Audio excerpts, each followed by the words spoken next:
Acción, tu revista mensual de cine y series, con los mejores estrenos de cine, fichas y reportajes coleccionables, series de televisión y 4 pósters todos los meses. Búscala en tu kiosco. Hola, muy buenas amigos, amigas, seguidores, seguidoras del canal Acción Cine en YouTube. Aquí estamos otra vez. Jaime Vicente Echagüe, un Jaime Vicente Echagüe constipado, un Jaime Vicente Echagüe dopado, que se ha puesto aquí para hacer este vídeo, y lejos de ser mi ánimo el de daros muchísima pena, es por si... A ver, si me da un ataque de tos fortísimo, tranquilos, que este vídeo se repite o se corta o se edita, pero es verdad que decís, joder, si está sonando como si tuviera una nariz de payaso puesta y tal. Estamos todos en Madrid, que no sé qué nos ha pasado o qué hemos hecho en nuestra vida pasada para esta plaga de resfriados. Convocado después de esta acotación por Ricard nos ha pedido que hablemos un ratín de esta película del año 1952, una película dirigida por Akira Kurosawa, una película protagonizada entre otros por Takashi Shimura, por Shinichi Himori, por Haruo Tanaka. ¿Se ha aprendido los nombres de memoria o tiene una chuleta ahí para no haber cometido ni un solo fallo ni haber vacilado en ninguno? La magia de Acción Cine.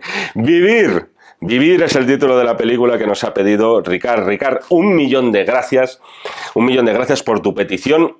Estoy casi convencido, a no ser que haya otro Ricard en mi vida, creo que no es la primera vez que me pides una película, una crítica a la carta. Estoy casi convencido de que ya me habías hecho pasarme por aquí por el canal. Agradecerte muchísimo la confianza y especialmente agradecerte el traernos aquí no ya una de las obras maestras de Akira Kurosawa, en eso hay cierto consenso, sino que durante mucho tiempo ha sido considerada una de las grandes obras maestras del cine. Ahora quizá ya no tanto, pero durante muchas décadas, en esas clasificaciones que les pedían a los críticos, en plan, las 10 mejores películas de la historia, y siempre estaban básicamente los mismos nombres, durante los años 60, 70, incluso 80, fácilmente te podías encontrar entre las 5 o las 10 primeras este Vivir de Akira Kurosawa. Esto, por supuesto, va cambiando con los años. Entran nuevos nombres, otros más viejos salen, pero sin ninguna duda yo creo que estamos ante una de las películas más conmovedoras de Akira. Hay que empezar diciendo que Vivir no parte de una idea original de Kurosawa, algo que por cierto ocurre en la gran mayoría de sus mejores películas. Casi siempre partió de material ajeno y además de material ajeno muy noble. Aquí también, aquí estamos ante una adaptación ni más ni menos que de León Tolstoy, concretamente de La muerte de Iván Ilyich. Junto a sus dos guionistas más fieles, en este caso Hashimoto y Oguni, y la adaptó a la realidad del Japón que le tocó, por suerte, vivir. Es muy significativo esto, que el título elegido por Kurosawa para esta relectura del relato de Tolstoy sea ese Ikiru, que es el título original de la película y que efectivamente, bien traducido ahí, o sea, este aplauso que no va a ninguna parte va para los distribuidores, bien traducido. Podríamos traducir al castellano como ese verbo en infinitivo de vivir. Es muy curioso porque, si os habéis fijado, La muerte de Iván Ilyich era el título del relato. Aquí es como, no, de muerte no. Vamos a apostar en el título directamente por la palabra vida. Para que os hagáis, o vivir en este caso, para que os hagáis una idea de hasta qué punto Kurosawa le encantaba partir de gran material, no de novelitas del 3 al 4, venía a adaptar al otro gran escritor ruso, en este caso Fyodor Dostoyevsky con El idiota. Pero bueno, en todo caso, cuando se estrenó Vivir, Kurosawa en aquellos años ya estaba en el mapa, no ya en el mapa japonés, o sea, donde ya estaba en su país totalmente amortizado de sobra después de varias películas. Era un director que ya estaba también en el mapa internacional, después del enormérrimo éxito crítico y comercial de una película que, por supuesto, habéis oído, la gente lo ha oído nombrar muchísimo, pero yo creo que luego no se ha visto tanto, que es Rashomon. Película que logró el doblete de su época. León de Oro en Venecia y Oscar de Hollywood. Esto en esencia, ¿qué significa? Europa y Estados Unidos abrazan ya a Akira Kurosawa con esos reconocimientos como uno de los maestros. Es muy difícil sintetizar en esta introducción que suelo hacer en los vídeos en qué consiste una película como Vivir. Yo os diría que es una película difícil por lo fácil que es de entender. Vaya oxímoron que te acabas de marcar. ¿Por qué digo esto? En la sencillez de las cosas, en la sinceridad de cómo se nos están mostrando esas cosas, cómo las situaciones, los personajes se nos muestran en toda su desnudez. Todo eso lo que hace al final es darnos manga ancha para sacar nosotros nuestras propias conclusiones. Si lo tuviera que resumir esta película de forma muy sucinta, os lo resumiría de la siguiente forma. A una persona mayor a la que le anuncian que le quedan 6 meses de vida, lo que vamos a ver a partir de entonces es que en ese medio año va a vivir más que en los 60 años anteriores, más intensamente, con más ilusión y de forma también más honesta. Es quizá por eso, porque por centrarse en lo que le queda de vida y no en la muerte, uno de los motivos por los que la película acabó titulándose con ese simple infinitivo que es Vivir. Es una película que te invita no solo a reflexionar sobre el significado de la existencia del protagonista. O sea, sin duda ese mazazo que recibe con esa noticia fatídica de su muerte inminente, aunque él nunca nos lo diga con palabras, lo que va a provocar es una exploración de todo su pasado para descubrir al final que su paso por este mundo no ha dejado nada, no ha dejado ninguna huella, no ha dejado ningún legado. Nadie se acordará de él cuando haya muerto, como decía el título de aquella película de Agustín Díaz Llanes. ¿Agustín Díaz Llanes? Sí. Sin embargo, en una película como la que nos ha pedido Ricard, dirigida por un genio de la narración, un maestro de la narración, un maestro también a la hora de explorar el alma humana, y no me estoy refiriendo a un sentido religioso, inevitablemente eso provoca que nosotros mismos, no quizá con la intensidad de Watanabe, que es el nombre del protagonista, pero sí con cierto afán introspectivo, nos hagamos preguntas similares a las que se hace Watanabe. ¿Qué hemos hecho a lo largo de nuestras vidas para ganarnos nuestra existencia? ¿Nos la hemos ganado? ¿La hemos aprovechado? ¿Nos la hemos merecido?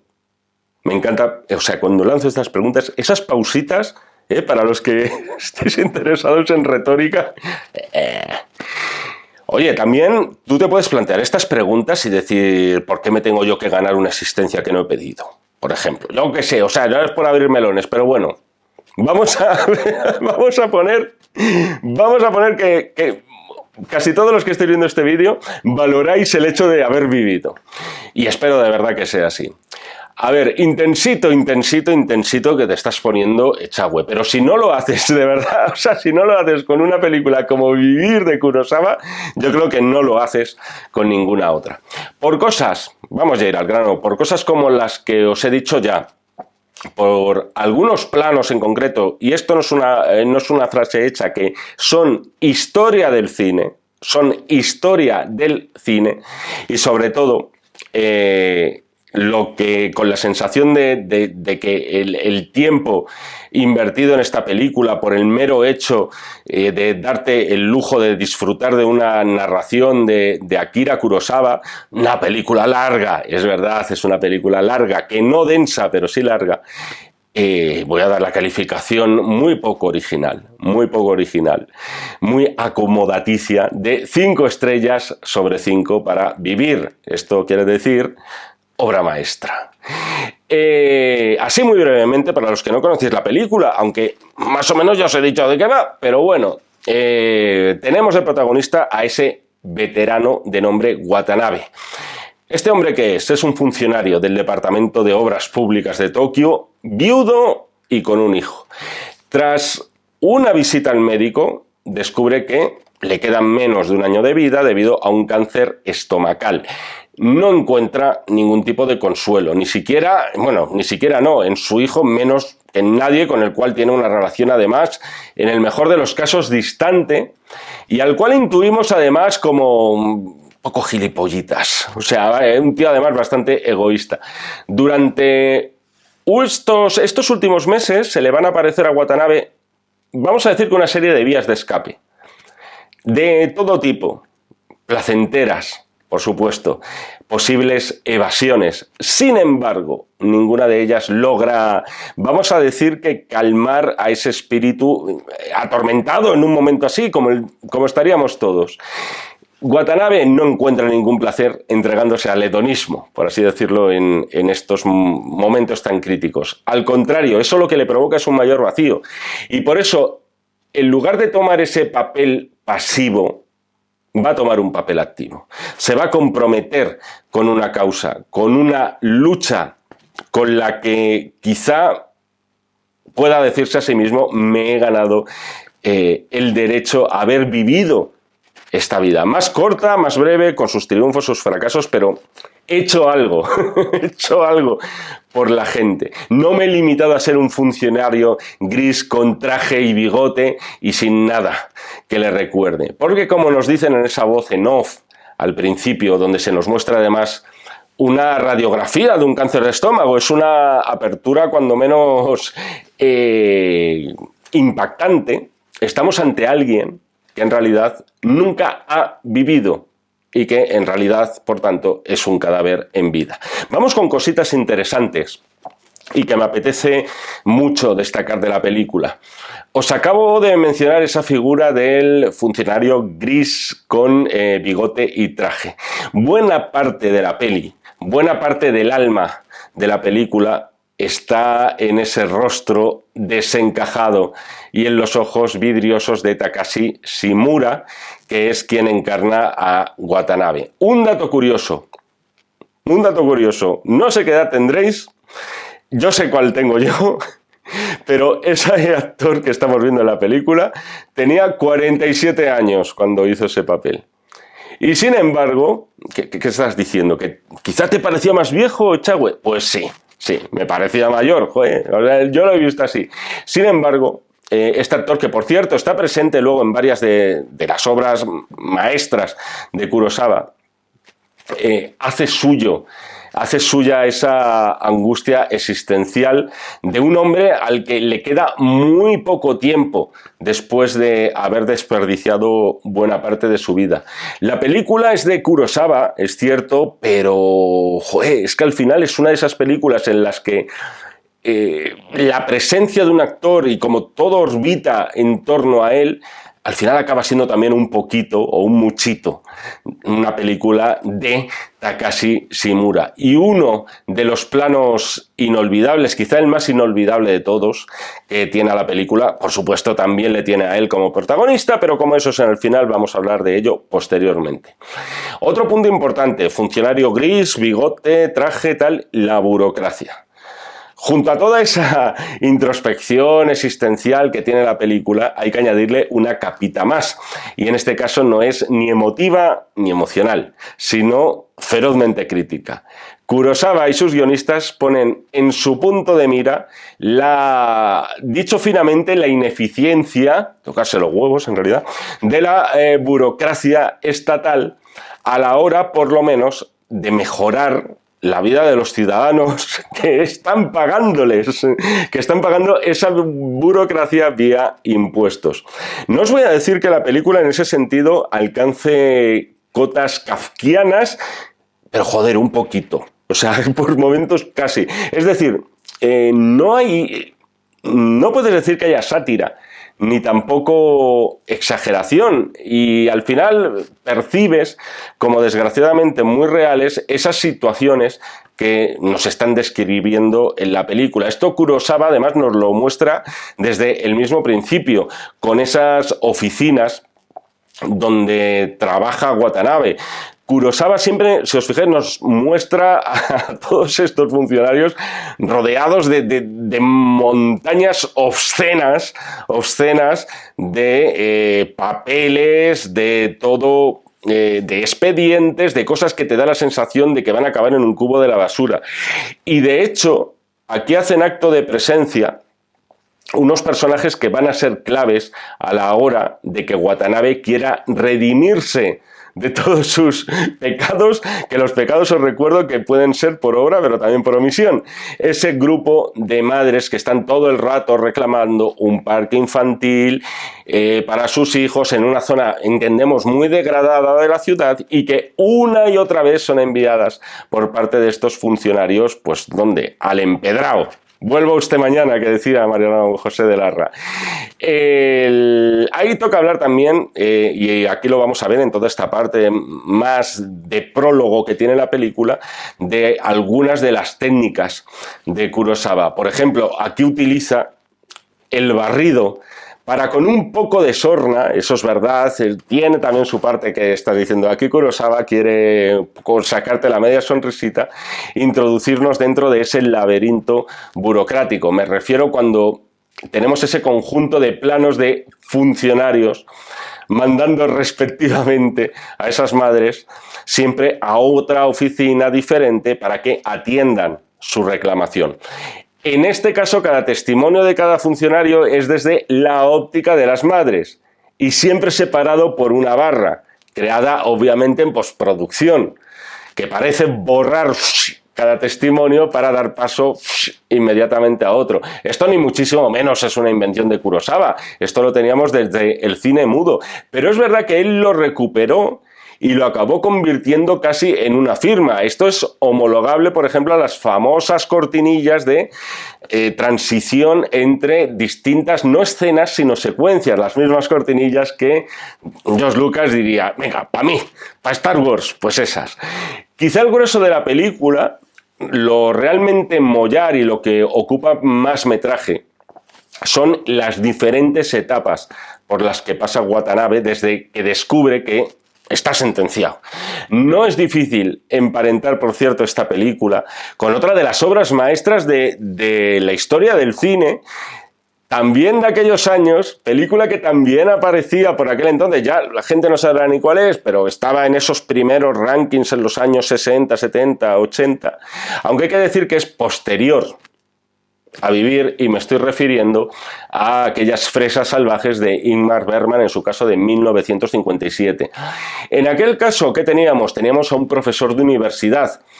Ahí sí un hombre prestigioso, un personaje respetado, que cuando va a recibir un homenaje por una serie, por sus logros universitarios, luego decide regresar a aquellos momentos clave de su pasado. A partir de este momento de vivir, Watanabe va a hacer también a su modo esa introspección. Vamos a tener también una serie de flashbacks. Por ejemplo, cuando se queda viudo y un amigo, ese buen amigo que todos tenemos, le dice, Kanji, cásate pronto, que dentro de muy poco tiempo solo serás un estorbo para tu hijo cuando éste crezca. Pues dirás, joder, vaya mierda, amigo. Pues ya, pues tenías razón. Efectivamente, el hijo va a ser lo peor. No sale especialmente bien parada la institución familiar en la película.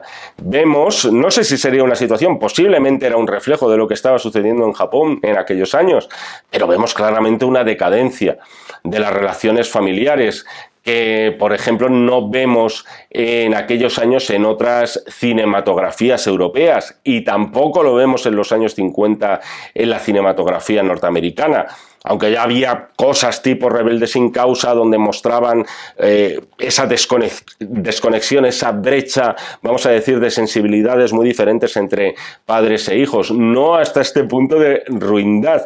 Quizá por cuestiones de censura no lo veía más tanto, no os digo yo que no, pero es verdad que la familia de Watanabe no supone ningún alivio para él en estos momentos. Sin embargo, los flashbacks no van a ser lo que provoque el cambio de Watanabe. De algún modo los flashbacks le van a servir para entender, para hacerle daño, es decir, para entender dónde está él en el mundo y entender el porqué de esa existencia gris a sus 60 años de vida. Lo bueno de esta historia es que van a ser las cosas que le ocurran a partir de recibir la noticia, lo que va a provocar ese ánimo por parte de él de todavía hay tiempo. Porque esa es una de las lecciones que nos deja la película. Da igual el tiempo que nos quede, por mínimo que sea, puede ser suficiente. Porque al final, ¿qué somos? Somos el tiempo que nos queda. ¡Oh! Dale un Oscar, chavo. Deja de pedir Oscars ya, porque fuera coña, esto es muy cursi, son frases hechas y tal, pero coño, las frases hechas a veces son ciertas, ¿eh? Al principio, el rol que adopta Watanabe es eso, como os decía, enteramente pasivo. Tardamos tardamos unos cuantos minutos en escucharle pronunciar alguna palabra. Es un sujeto pasivo en el sentido de que siempre estamos escuchando cómo otros le dan consejos a él, cómo otros le dicen lo que le va a ocurrir. Joder, tenemos ese momento incomodísimo al principio del paciente que está con él en la sala de espera del hospital y cómo le va ya diciendo, pues mire, si el médico le dice esto, esto y esto, es que en realidad no se lo va a decir con palabras, pero usted se está muriendo. Vemos que en toda esta primera parte Watanabe no toma la iniciativa jamás, nunca da un paso adelante. Es terrible. Todo ese momento en el hospital en el que él se limita a acatar ese falso diagnóstico que le da el médico a sabiendas de que es falso. Además, siempre, ya os digo, el Watanabe encorvado, con su traje, la mirada perdida y vidriosa. El proceso del personaje va a ser al final, el de la búsqueda. Es decir, ¿cómo quiero aprovechar estos últimos meses? ¿Qué quiero hacer en realidad? ¿Cómo me voy a ir en paz? Y la primera salida que encuentra, como os decía antes en la intro, es el hedonismo, el entregarse a los placeres más terrenales. La primera etapa está en esa juerga que se corre con ese escritor que conoce de novelas baratas que le guía por los placeres nocturnos de Tokio. Aquí encontramos algunos planos de los que dices, joder, estos son el tipo de planos que han hecho grande a Kurosawa, aunque pasen casi desapercibidos. Por ejemplo, esos primerísimos planos de las botellas en el bar, que además las hace coincidir con el paso del tren. En ese momento es un bar en una estación de tren. Luego ese plano del pianista en el local, que parece un plano cenital y en realidad lo que nos está mostrando todo el rato Kurosawa era el reflejo de un espejo. Le encantaba ese tipo de trampantojos al director.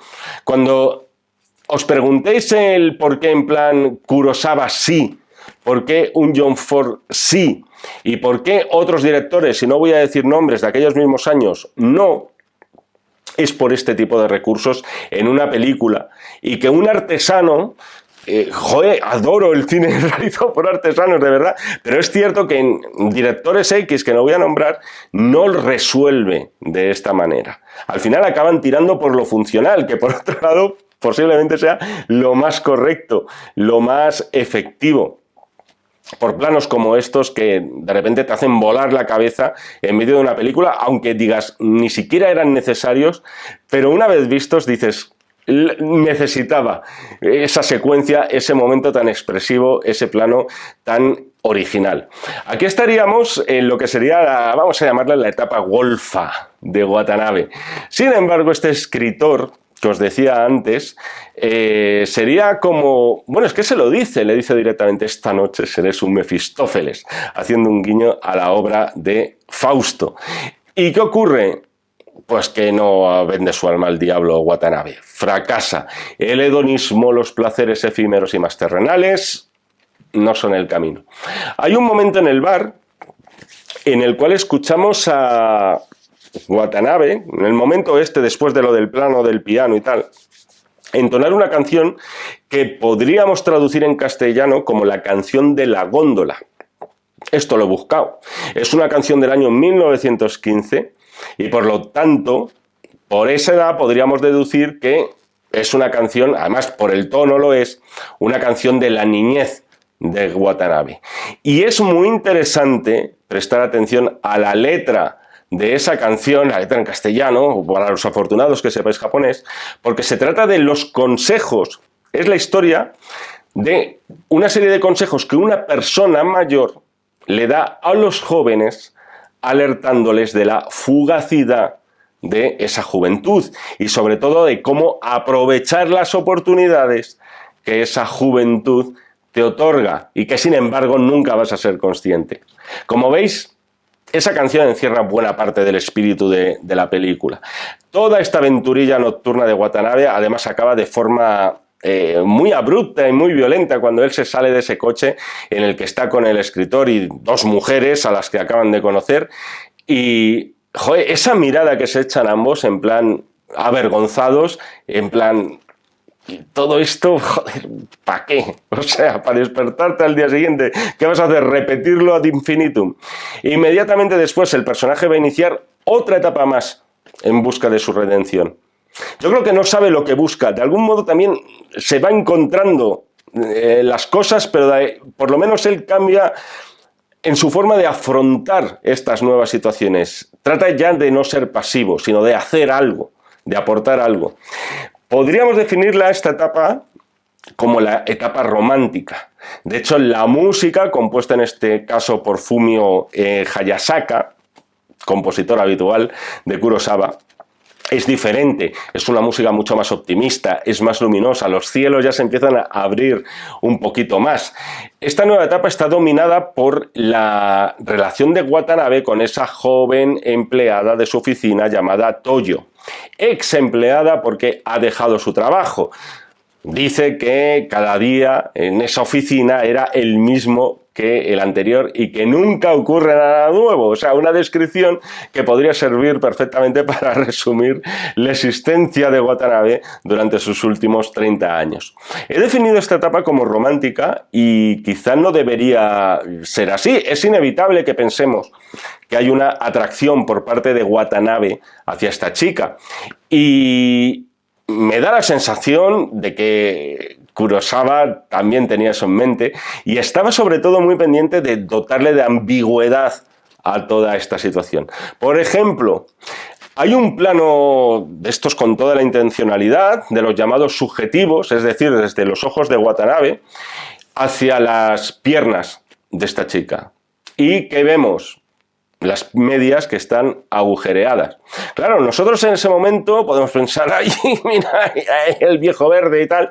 Pero es verdad que pasa que después tenemos a Watanabe comprando medias para dárselas a esa chica, aparentemente no porque le gusten sus piernas, sino porque cree que verdaderamente las necesita. Él está empezando a hacer cosas por la gente. Las interacciones de Watanabe con Toyo lo que nos van a permitir también es una especie de renacimiento del protagonista. Comen juntos, van a patinar, empieza a bromear, o sea, por fin este hombre sabemos que sabe sonreír. De hecho, le confiesa ese apodo que le tienen puesto en el trabajo, que es el de la momia, un apodo, vamos, que te debe sentar cojonudo que en el trabajo te llamen la momia. Pero él parece ahí que le empieza a molestar, pero la risa de ella lo que hace es desarmarle. Reírse también de sí mismo, eso también es importante a la hora de ver cómo evoluciona el personaje. Sin embargo, del mismo modo que la chica malinterpreta las auténticas intenciones de Watanabe, a nosotros es que nos ocurre lo mismo. Me estoy refiriendo a toda esta secuencia de la cena. En un momento dado parece que Watanabe le va a confesar su amor directamente a esta chica, a la que mínimo dobla la edad. Sin embargo, aquí Kurosawa nos regala un momento muy extraño en el cual pasamos de ver a Watanabe como una víctima a verlo casi como un psicópata.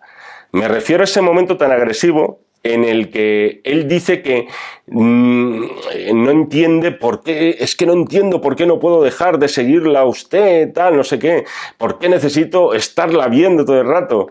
Poquito acosador se está poniendo ahí Watanabe. Posiblemente el mismo personaje esté confundido cuando lo está diciendo. Bueno, está confundido porque él mismo además lo está materializando con esas frases. Realmente no sabe no sabe el por qué está buscando o qué busca exactamente con la relación de esta chica. Quizá era simplemente no enrollarse con ella ni tal, pero quizá volver a ser joven. Otra vez acompañado de una joven como él, por lo menos en ese momento de corazón, ¿no? Aquí se produce otro de esos clics en el personaje que le van a permitir avanzar. Me refiero a ese momento en el que esta chica, claro, comprensiblemente asustada por el extraño comportamiento de Watanabe, le dice que a mí lo que me hace feliz es el trabajo que estoy desempeñando en este instante. ¿Y cuál es? Tal. Es el de trabajar en una fábrica de juguetes. Y ahí le enseña ese peluche del conejito, en plan conejito de Duracell.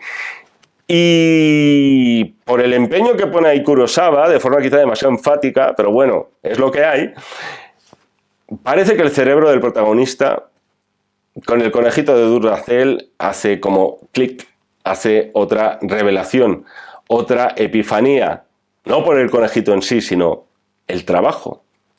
Es decir, he conocido, esta chica me está diciendo que su trabajo, el de ahora, en una fábrica de juguetes, le está haciendo feliz.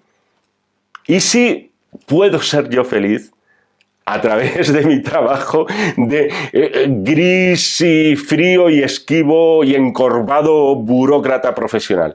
Aquí hay, por cierto, otro de los planos muy, muy interesantes e irónicos de Kurosawa, que es cuando está bajando las escaleras, ya con esa epifanía, ese en plan, me he caído del caballo como Pablo de Tarso, tal, está bajando las escaleras del restaurante después de estar con ella, y en el piso de arriba hay un grupo de jóvenes que están cantando el cumpleaños feliz, y lo hace coincidir en el plano, la composición que hace Kurosawa, te da la impresión como que si se lo estuvieran cantando a él. Antes os he dicho que había como un renacimiento del personaje. Pues bien, de algún modo yo creo que es la forma que tiene Kurosawa de hacernos ver eso, que se ha producido un renacimiento, es un cumpleaños, es verdaderamente un día nuevo y es el comienzo de una vida nueva. Se produce aquí ahora también una de esas decisiones de director-autor que me acaban también emparentando a Kurosawa con autores como Hitchcock. O sea, quedando casi una hora de película. Hace poco hablábamos de Vértigo, de algo parecido. Quedando casi una hora de película, se nos anuncia después de esto y de forma abrupta y sin nosotros verlo, de que han pasado 5 meses y el protagonista de nuestra historia ha muerto. Esta es una de, ya os digo, una de esas decisiones que hoy no, quizá hoy no dirá, ¿qué me estás contando, chavo? Esta la he visto yo. Sí. Poneros siempre en la piel de las películas en el momento de su estreno, y en este caso de principios de los 50. Es una decisión modernísima, es una decisión adelantada a su tiempo. Tal como está planteada una historia como la de Vivir, que pedía la narrativa clásica, más ortodoxa, nos diría, coño, la historia tendrá que acabar con Watanabe muriendo y luego está rematada con un epílogo explicándonos lo que sucedió después, e incluso antes de que muera podríamos haber visto la heroicidad que va a cometer y que ahora os voy a comentar. Pero sin embargo, Kurosawa, ¿qué hace? Esto es vivir, no es morir. Nos escamotea la muerte del protagonista. Nos planta una elipsis de bastantes meses. Podemos decidir, bueno, no, os lo he dicho antes, ¿no? Creo que eran 5 o 6 meses aproximadamente. Y dedican más de un tercio de película. Debe estar cerca a la hora por ahí. Más de un tercio a explicarnos la vida de Watanabe a raíz de tomar conciencia de que su tiempo, esos 30 años o más empleados en una oficina y que es lo único que sabe hacer, no han valido de nada, y lo que va a hacer en esos escasos 6 meses que le quedan de vida va a ser verdaderamente ser un servidor público. Va a emplear ese tiempo en crear algo, en mejorar en algo las cosas para los demás. Ser ese servidor que al final debe ser siempre la naturaleza y el principio sagrado de cualquier cuerpo de funcionariado. Kurosawa articula todo este tercio final en torno al funeral de Watanabe, o sea, al cual asisten sus antiguos compañeros y sus jefes. Y en torno a ese funeral, y a través de una serie de flashbacks, nos revela, ya que consistió en la heroicidad de Watanabe. Os recuerdo, antes decía lo de Rashomon, claro, todo lo inventó él. Os recuerdo que estamos ante el autor de Rashomon, el auténtico creador de ese esquema utilizado después por realizadores, por ejemplo, como Ridley Scott, en la bastante reciente El último duelo, de contarnos una historia teóricamente la misma a través de diferentes puntos de vista. Estamos hablando de alguien que innovó al final con la estructura dramática tradicional en el cine. Incluso en una película como Vivir, que al contrario que Rashomon, es cierto, no encierra un suspense, no es un thriller, no hay un misterio, que es quizá como tú dirías que esta técnica del flashback puede encajar más en el cine negro, y los flashbacks es algo que está perfectamente vinculado y que lo tenemos muy asociado en los años 40 y los 50, Vivir no es una película de suspense y sin embargo se va a jugar esa carta de cierto misterio para decir qué ha pasado durante este tiempo, por qué este elipsis, qué nos has escamoteado, Kurosawa. Todo eso va a ser a través de estos flashbacks, a través de unos artificios narrativos en los cuales además demuestra una gran valentía Kurosawa. Joder, se la juega mucho matando al protagonista y fuera de plano cuando ya han transcurrido menos de 2/3 de película. En toda esta parte, ¿qué es lo que os vais a encontrar si veis Kurosawa? Si veis Kurosawa y sobre todo si veis Vivir, dirigida por Kurosawa. Se dedica primero a desnudar en sus vergüenzas, quiero decir, no a Watanabe, que bastante nos lo han desnudado ya, pero sí a toda la pandilla de burócratas con los cuales Kurosawa se emplea, pero a fondo. Aquí se nos desvela además que el famoso parque que reclamaban las madres, que os decía hace un rato, finalmente se construyó. Y si se ha construido, ha sido gracias a este Watanabe ya difunto. Aquí hay un detalle importante, y es el hecho de que en ese funeral, si os fijáis, hay una foto de Watanabe como presidiéndolo. En esa foto es de las pocas ocasiones en las cuales vemos sonreír al protagonista. O sea, tiene como una media sonrisita más o menos irónica. De algún modo, es la forma de desnudar todavía más a todos esos burócratas que, aparte de burócratas, nos los presentan también como gente bastante hipócrita. En plan, mirad lo que yo he hecho. Sonrisita irónica, no he sonreído en toda la película, pero en mi funeral sí, a través de esa foto, y mirad lo que estáis haciendo vosotros. Hay un momento en el que todas estas madres que reclamaban el parque van a esa capilla, van a quemar incienso por el difunto a modo de homenaje. ¿Y qué ocurre? Que todos estos tíos, pues eso, no saben dónde mirar. De hecho, la cámara de Kurosawa se detiene en un primer plano de cada uno de ellos para, en plan, decir, shame, vergüenza debería daros. Aparte de los flashbacks de Kurosawa, en los cuales se muestran, por supuesto, los denodados esfuerzos de Watanabe por sacar adelante ese proyecto del parque, curiosamente Kurosawa está aquí más preocupado en mostrarnos las reacciones de los personajes a medida que van descubriendo la historia de cómo se gestó ese parque. O sea, literalmente, lo que acaba haciendo Kurosawa, en términos literales, es emborrachar a los burócratas. No sé si de saque o de qué, pero bueno, provoca que eso, empiecen a circular por ahí los chupitos. Entiendo que, por lo que nos está contando, no es raro tomarse algo en un funeral en Japón. ¿Y qué pasa? Que a medida que ellos van bebiendo y tal, ¿qué provoca? Provoca que hablen con sinceridad. Provoca que, aunque sea por el efecto del alcohol, posiblemente acaben viendo a Watanabe como el ejemplo a seguir.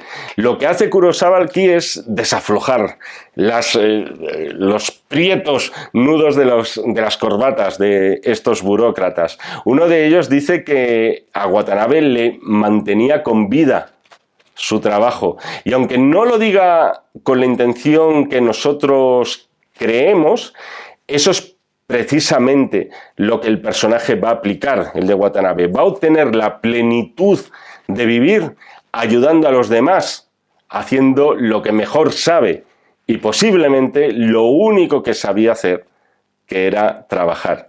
Ya muy cercano al final, os he dicho antes, hay un plano, ¿qué tal? A lo mejor lo he cebado mucho, pero ya muy cerca del final se produce el que quizás es el momento más emocionante de la película. Es en esos momentos previos en los que la sirvienta trae el sombrero de Watanabe que alguien ha encontrado, y en el funeral, insisto, con todo esto, no hemos salido de allí, y hasta allí se presenta una persona que quiere encender un incienso en honor al difunto. Como sabía también Kurosawa crear suspense, o sea, aunque no puedes decir que fuera un director de thrillers, tiene algunos maravillosos, pero sabía, sin ninguna duda, los resortes de cómo generar expectación. Claro, cuando dices, no, es que esta persona ha venido, quiere quemar incienso, dices, a ver si va a ser Toyo, a ver si va a ser la chica del conejito de Duracell. Sin embargo, no es así. Es un personaje que no habíamos visto antes en la peli. Es un policía que relata cómo la misma noche de la muerte de Watanabe le vio en el nuevo parque que él mismo ha ayudado a crear, sentado en un columpio, como si fuera un niño pequeño, y entonando esa canción de la góndola que la habíamos escuchado en la secuencia del bar. Esos consejos del hombre mayor que le da al chico joven sobre cómo tiene que aprovechar su vida. Esta secuencia resulta emocionante primero por cómo está planteada, es decir, con un plano secuencia con la cámara bordeando los columpios a través de los cuales lo que acaba configurando es un cuadro estático de la figura de Watanabe. Y es aquí donde acabamos de ver niños y niñas. Al final, oye, gustará menos, parecerá más cursi y tal, es uno de los mejores planos de la historia del cine y lo sabéis. Ojo también con ese plano final de la vuelta al presente, porque la película no acaba con el tema del columpio, volvemos al presente. En un puente vemos una sombra caminando con una gabardina, con un sombrero y un maletín. Una sombra que podría pertenecer perfectamente a Watanabe o podría pertenecer a cualquier miembro del funcionariado del Japón de los años 50. ¿Qué nos estás diciendo? Que cualquiera puede ser Watanabe, incluso aunque sea una sombra sin rostro, como la que vemos al final y como posiblemente podríamos describir también a Watanabe.